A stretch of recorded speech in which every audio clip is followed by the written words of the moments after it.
When Chasten Buttigieg was scrolling through a dating app way back in August of 2015, he couldn't have imagined where the whirlwind romance that he stumbled upon could possibly lead him. Chasten was a middle school humanities teacher. Pete was the mayor of a small town in Indiana. So far, so conventional.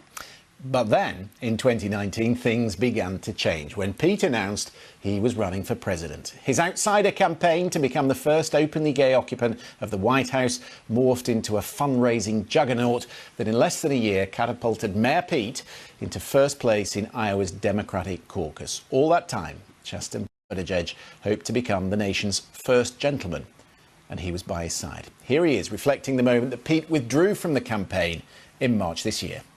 About a year and a half ago, my husband came home from work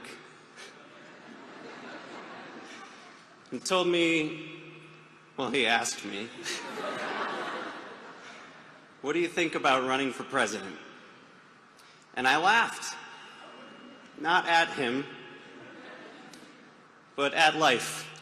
And I told Pete to run because I knew there were other kids sitting out there in this country who needed to believe in themselves too. Well, let's speak now to Chasten Buttigieg. He's just published his memoir, I Have Something to Tell You. He joins us from Traverse City, Michigan. Chasten, thank you very much for joining us. You had a whirlwind romance with Pete Buttigieg, and then you got married, and then you had a whirlwind exposure to American politics. Do you hate it or do you love it, American political life? Oh, that's a political question. I love it. I love the opportunity to do some good because politics can be nasty, and I like changing the program a little bit, adding some goodness to it. You seem like such a nice guy. How could you possibly like the horrible, horrible world of American presidential politics? Well, I believe, it's a season for belonging. We talked about that on our campaign. It's all about making people feel like they belong. And yes, it can be grueling. Yes, it can be nasty. But it takes people willing to do the work. If we just give up and say politics is awful, it's not for me, that's how we get people like Donald Trump in the White House. So you have to put up with a lot. Yes, I'll agree. But it is the goodness that comes out of meeting people, looking them in the face and telling them it's going to get better. It makes it all worth it. Chasten, you are brutally honest in your book, and you go to some dark places. The sexual assault in your life, homelessness, estrangement from your family, the bullying. How was it writing that book? Well, when I was approached to write the book, I told everyone, including Pete, if I'm going to do this, I'm not going to write, a glossy, I pulled myself up by the bootstraps book. I wanted to share all of my vulnerabilities. And when I was out on the campaign trail, I realized the more I opened up with people, the more I shared, the more they felt seen, the more they felt understood. So it was really important for me to sort of put it all on the line in the book, because that helps other people feel less alone. I think in politics, we're traditionally told, don't talk about anything vulnerable, don't show your heart at all. And that doesn't help people feel seen. And in politics, especially now, people are giving up on politics, our institutions, the people who are elected, to protect us, to take care of us. And I felt like I got to put it all out there to help other people feel like they belong. Well, that's interesting that you say put it all out there. I want to show people the Time magazine cover, which I think we've got a copy of. Yeah. I'm going to describe it as safe. It's safe because the two of you you're close, but you're not in a clinch. And I wondered if you were concerned about some of the reactions from the LGBTQ community. Let me read you what the poet Alex Dimitrov said.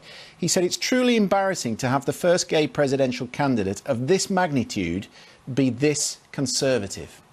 What do you make of that? So it's funny, actually. I didn't know we were going to be on the cover of Time magazine. And I remember that day Pete was having the interview in the living room and they said, "Oh, can we grab a picture?" I went upstairs, I threw something presentable on, something that was not in the dirty laundry, and then found out, here we are on the cover of Time magazine. But I got to tell you, what you wear isn't who you are. Your identity, your admission to a group is not tied to the pants or the shirt that you wear. And I know there was a lot of pushback based on, how we talked, how we walked, what we wore, what we looked like. But that is not what makes you queer. We should not be policing the boundaries of our community simply by the way other people dress. And I thought that was pretty dangerous because that tells other kids who are sitting out there in rural America who are watching this campaign, this historical campaign, wondering if they even want to exist at all.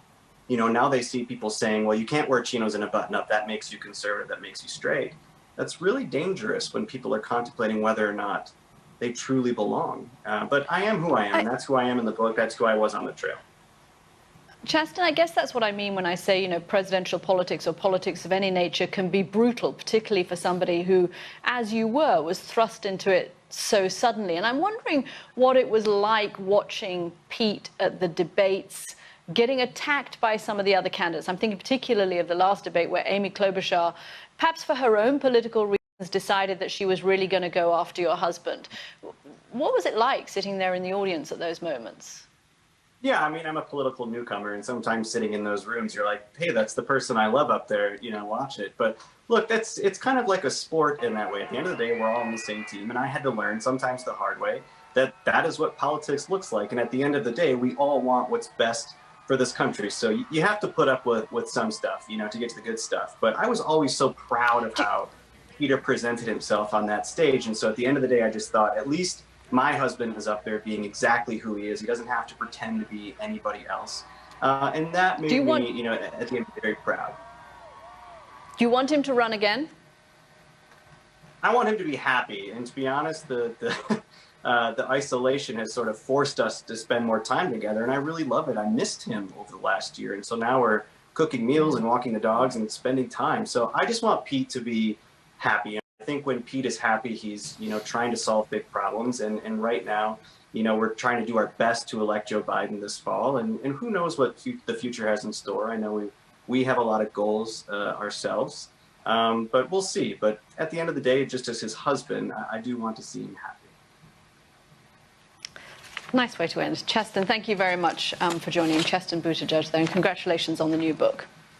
Thank you very much.